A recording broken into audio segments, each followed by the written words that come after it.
ജ്യോതി, ഈ കാര്യത്തിൽ ഉന്നതതല ഗൂഢാലോചന, അതുമായി ബന്ധപ്പെട്ട കേന്ദ്ര ഏജൻസികളുടെ തന്നെ അന്വേഷണം വേണം എന്ന് സമരമുഖം തുറന്നൊരു വ്യക്തിയാണ് ഈ ചർച്ചയിലുള്ളത്.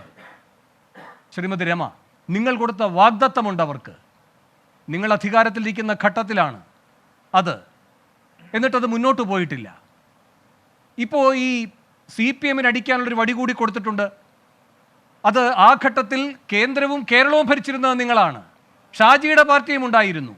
എന്നിട്ട് ഈ കാര്യങ്ങളിലേക്കൊക്കെ പോകാൻ കഴിയുന്ന സാധ്യതകളെ എന്നത്തേക്കുമായി അടച്ച് ഇപ്പോൾ കോൾ റെക്കോർഡ്സ് ഇല്ല എന്നൊരു വിചിത്ര ന്യായവുമായി ആ ഘട്ടത്തിൽ ആ തീരുമാനമെടുക്കേണ്ടിയിരുന്ന മുൻ ആഭ്യന്തരമന്ത്രിയും ന്യായീകരിച്ച് രംഗത്തിറങ്ങുമ്പോൾ നിങ്ങൾക്കെതിരെ തന്നെയാണോ യുദ്ധം ചെയ്യുന്നത്?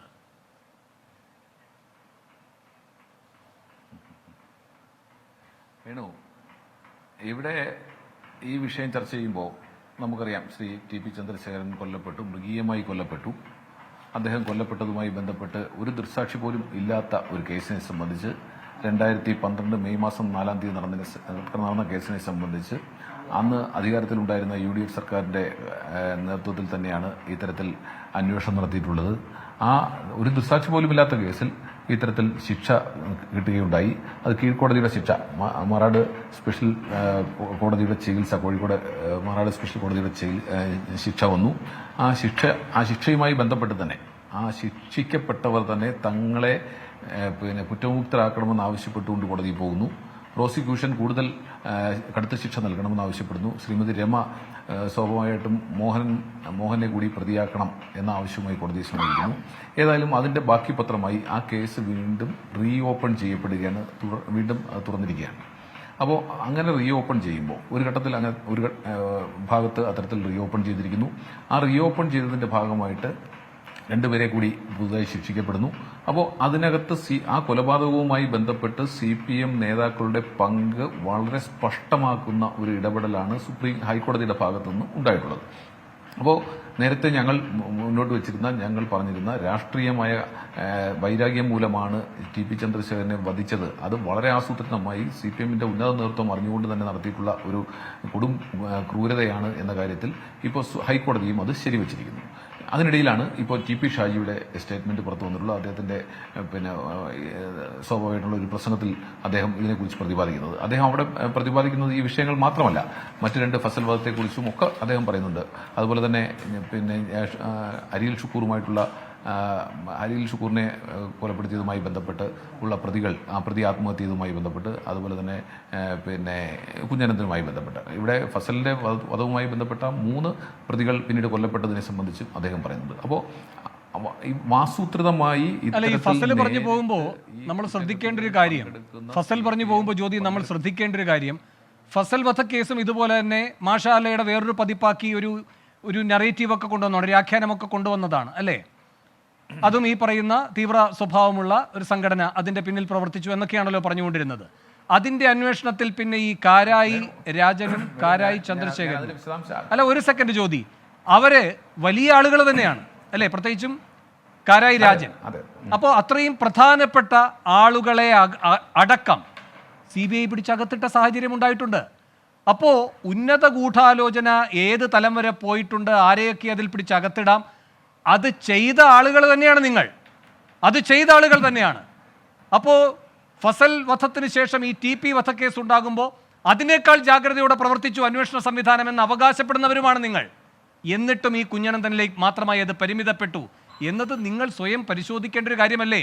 രമ തന്നെ നിരന്തരം ഒരു ബാധ്യതയോടെ മുന്നോട്ട് കൊണ്ടുപോകേണ്ടതാണോ ഈ നീതിക്ക് വേണ്ടിയുള്ള പോരാട്ടം? അതിൽ നിങ്ങളുടെ റോൾ എവിടെയായിരുന്നു? അതുൾപ്പെടെയാണ് ഷാജി സംസാരിക്കേണ്ടത്.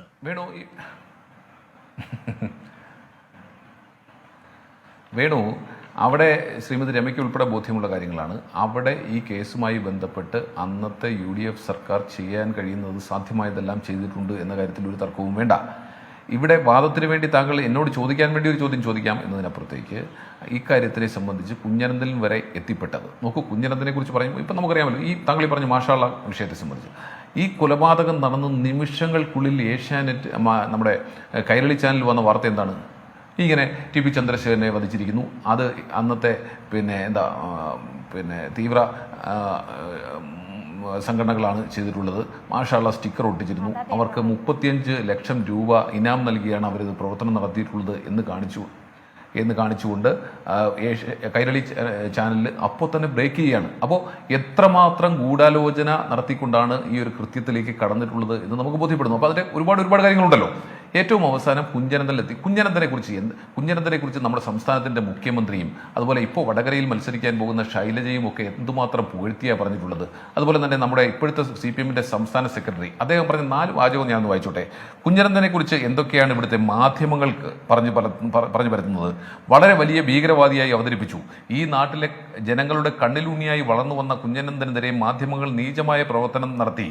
അതുകൊണ്ടാണ് അദ്ദേഹത്തിൻ്റെ സംസ്കാരം നടത്തുന്നതിന് കൂടുതൽ ആളുകൾ എത്തിയത് എന്ന് പറഞ്ഞത് ഇപ്പോഴത്തെ CPM-ന്റെ സംസ്ഥാന സെക്രട്ടറിയാ. മുഖ്യമന്ത്രി എന്താ പറഞ്ഞത്? പാർട്ടിയെ അകമഴിഞ്ഞു സ്നേഹിച്ച വ്യക്തി എന്നാണ്. അപ്പോൾ അത്തരത്തിലുള്ള ഒരു ക്രിമിനലിനെ, ഒരു കൊടും ക്രിമിനലിനെ, ആ ക്രിമിനലിനെ സംബന്ധിച്ച്, അദ്ദേഹത്തെ സംബന്ധിച്ച് ആ മേഖലയിലുള്ള പോലീസുകാർ വിളിക്കുന്ന ഇരട്ടപ്പേര് പോലും മരണം എന്നാണ്. ഒരു കൊലപാതകം ഉണ്ടായാൽ, ഒരു രാഷ്ട്രീയ കൊലപാതകം ഉണ്ടായാൽ തൊട്ടടുത്ത ദിവസം രാവിലെ അതിലെ പ്രതികൾ ആര്?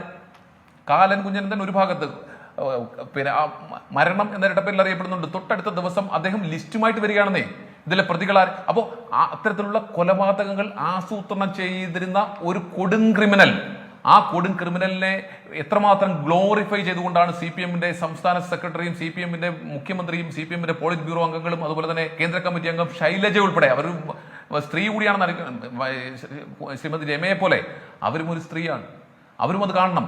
ഇത്തരത്തിൽ കുഞ്ഞനന്തനെ മാത്രം, ഒരു ഏരിയ കമ്മിറ്റി അംഗമായ ഒരു കുഞ്ഞനന്തൻ ഒരു കൊലക്കേസിൽ ശിക്ഷിക്കപ്പെട്ട അദ്ദേഹത്തിന്റെ ശിക്ഷ ഇപ്പൊ പോലും ഈ ഹൈക്കോടതി പോലും ശരിവച്ചിരിക്കുകയാണ്. എന്നിട്ടും അദ്ദേഹത്തെ ഗ്ലോറിഫൈ ചെയ്തുകൊണ്ട് 10,000-കണക്കിന് ആളുകളെ പങ്കെടുപ്പിച്ചുകൊണ്ട് പാർട്ടിയുടെ ഒരു സമ്മേളനം പോലെ നടത്തിക്കൊണ്ട് അദ്ദേഹത്തിന്റെ ശവദാഹം ഉൾപ്പെടെ നടത്തുമ്പോൾ, അവിടെ അദ്ദേഹത്തിന് സ്മാരകം പണിയുമ്പോൾ കേരളത്തിലെ നമ്മുടെ സമൂഹത്തോട് ഈ CPM വിളിച്ചു പറയാൻ ഉദ്ദേശിക്കുന്നത് എന്താണ്? വ്യക്തത വരുത്തണ്ടേ? ഒരു കൊടും ക്രിമിനൽ, ആ CPM-ന്റെ എല്ലാ കൊലപാതകങ്ങൾക്കും നേതൃത്വം വഹിച്ച വ്യക്തി, അതിന്റെ പിന്നാമ്പുറ ചരട് വലിച്ച വ്യക്തി, ആ വ്യക്തി ഇപ്പോൾ പറയുന്നത്, ആ വ്യക്തിയെ ഗ്ലോറിഫൈ ചെയ്തിട്ട് ഇപ്പോഴും പറഞ്ഞുകൊണ്ടിരിക്കുന്നത് ഞങ്ങൾ അത് വിശ്വസിക്കുന്നില്ല, അദ്ദേഹം അത് ചെയ്തില്ല, അദ്ദേഹം ഒരു പാവമാണ്, അദ്ദേഹത്തിന് മേൽക്കോടതി ഉണ്ട് എന്ന് പറഞ്ഞാൽ അത് റാറ്റിഫൈ ചെയ്യപ്പെടുമോ? അപ്പോൾ അത്തരത്തിലുള്ള ക്രിമിനലുകളെ മാറ്റി നിർത്താനുള്ള ആർജവം കാണിക്കാത്ത CPM-ന്റെ നേതാക്കന്മാർ അവർ ഇപ്പോഴും പറയുന്നത്, ഇപ്പോൾ അദ്ദേഹത്തിന്റെ മകൾ പറഞ്ഞതിനെ കുറിച്ച് താങ്കൾ പറഞ്ഞു. ഞാൻ ചോദിക്കട്ടെ, 2014 എൻ്റെ കണക്ക് ശരിയാണെങ്കിൽ ഈ കൊലപാതക കേസിലെ ജഡ്ജ്മെന്റ് വന്നിട്ടുള്ളത് 2014 ജൂൺ മാസം 28-ാം തീയതിയാണ്. ആ ജഡ്ജ്മെന്റ് വരുമ്പോൾ അദ്ദേഹത്തിന്റെ ആരോഗ്യസ്ഥിതിയെക്കുറിച്ച് സ്വാഭാവികമായും അവിടെ പിന്നെ അവതരിപ്പിക്കുവാനുള്ള അവസരം ലഭിക്കുമല്ലോ. ഏത് കേസിലായാലും ശിക്ഷിക്കപ്പെടുന്നതിന് മുമ്പ് അദ്ദേഹത്തിന്റെ എനിക്ക് ഇന്ന പ്രശ്നങ്ങളുണ്ട് ആരോഗ്യപരമായി, അതുകൊണ്ട് എൻ്റെ കാര്യത്തിൽ ഒരു മേഴ്സി ഉണ്ടാകണം എന്ന് സ്വാഭാവികമായും അദ്ദേഹത്തിന് വേണ്ടി വാദിക്കുന്ന വക്കീൽ പറയുമല്ലോ. പറഞ്ഞിട്ടുണ്ടോ? അദ്ദേഹത്തിന്റെ ഈ അസുഖത്തെക്കുറിച്ച് പറഞ്ഞിട്ടുണ്ടോ? ഇല്ല. അതിനൊക്കെ ശേഷം അത് കഴിഞ്ഞു ഏകദേശം 23 മാസം കഴിഞ്ഞപ്പോഴത്തേക്കും സർക്കാർ മാറി, ഇടതുപക്ഷ സർക്കാർ വന്നു.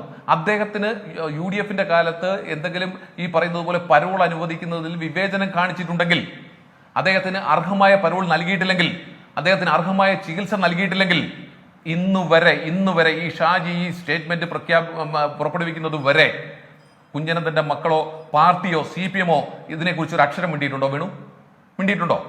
അപ്പോ ഇത്തരത്തിൽ കൊടും ക്രിമിനലുകളെ സംരക്ഷിക്കുക ശരിയാണ്. എന്ന് മാത്രമല്ല ജ്യോതി, ഈ ആളുകളുടെയൊക്കെ ജൈവികമായ ആവശ്യങ്ങൾ വരെ എത്രത്തോളമാണ്, അതിൽ എത്രത്തോളം താല്പര്യത്തോടെ വേണം ഇടപെടാൻ, അതിൽ എന്തൊക്കെ സന്നാഹങ്ങൾ ഒരുക്കണം എന്നതിൽ വരെ പ്രത്യേക താല്പര്യം പുലർത്തിയിട്ടുള്ള ഒരു പാർട്ടിയാണിത്. ആളുകളുടെ വിവാഹം നടത്തിക്കൊടുക്കുക, അത് ആഘോഷപൂർവ്വം നടത്തിക്കൊടുക്കുക, ആളുകളെ റിസോർട്ടിൽ താമസിപ്പിക്കുക, എല്ലാ കാര്യങ്ങളും ചെയ്തു കൊടുക്കുന്ന ആളുകൾക്ക് അല്ല, ഈ ലോലഹൃദയനെ പരിരക്ഷിക്കുക എന്ന് പറയുന്ന ഉത്തരവാദിത്തം കുറെ കൂടെ കാര്യക്ഷമമായി ചെയ്യാമായിരുന്നു.